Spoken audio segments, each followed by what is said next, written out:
കർത്താവിൽ ഏറ്റവും പ്രിയമുള്ളവരെ, അഭിഷേക മന്ന എന്ന വചന സന്ദേശത്തിലേക്ക് എല്ലാവർക്കും സ്വാഗതം. ഇന്ന് ചിന്തയ്ക്ക് ആധാരമായ ദൈവവചനം മത്തായി സുവിശേഷം 26-ാം അധ്യായം 40-ാമത്തെ വചനം. പിന്നെ അവൻ ശിഷ്യന്മാരുടെ അടുക്കൽ വന്ന് അവർ ഉറങ്ങുന്നത് കണ്ട് പത്രോസിനോടും എന്നോട് കൂടെ ഒരു നാഴിക പോലും ഉണർന്നിരിക്കുവാൻ നിങ്ങൾക്ക് കഴിഞ്ഞില്ലയോ എന്ന് യേശു പറയുകയാണ്.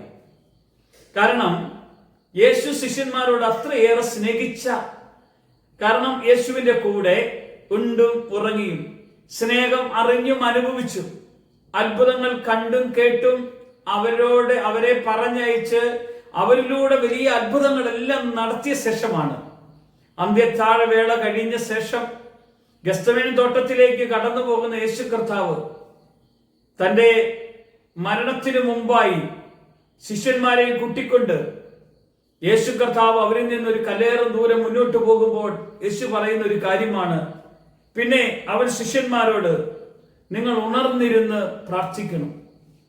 ഏറ്റവും വലിയൊരു കാര്യമാണ് ഉണർവ് എന്നത്. യേശു കർത്താവ് നമുക്ക് കാണിച്ച ഏറ്റവും വലിയ മാതൃകയാണ് പ്രാർത്ഥന എന്നത്. യേശു കർത്താവ് ശിഷ്യന്മാരോട് പറയുകയാണ് ചെയ്തത്, ഒരു നാഴിക പോലും ഉണർന്നിരിക്കുവാൻ നിങ്ങൾക്ക് കഴിഞ്ഞില്ലയോ? എന്തിനാ യേശു അങ്ങനെ പറഞ്ഞത്? പ്രലോഭകൻ കടന്നു വരാനുള്ള സാധ്യത നിങ്ങളുടെ അടുക്കൽ എത്തിയിരിക്കുന്നത് കൊണ്ടാണ് യേശു പറഞ്ഞത്. ഈ വചനം കേൾക്കുന്ന നമ്മളോട് കർത്താവ് ഇത് പറയുന്നതെന്ന് ഓർക്കണം.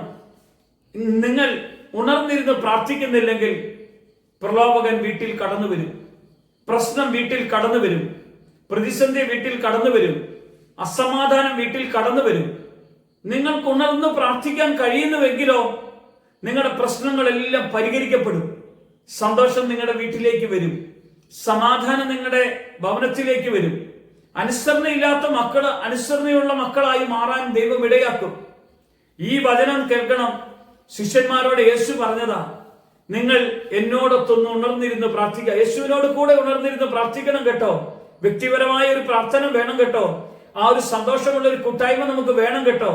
കർത്താവിനോട് കൂടെ ഇന്നു മുതൽ നിങ്ങൾക്ക് ഒന്ന് മനസ്സിൽ തീരുമാനമെടുക്കാവോ?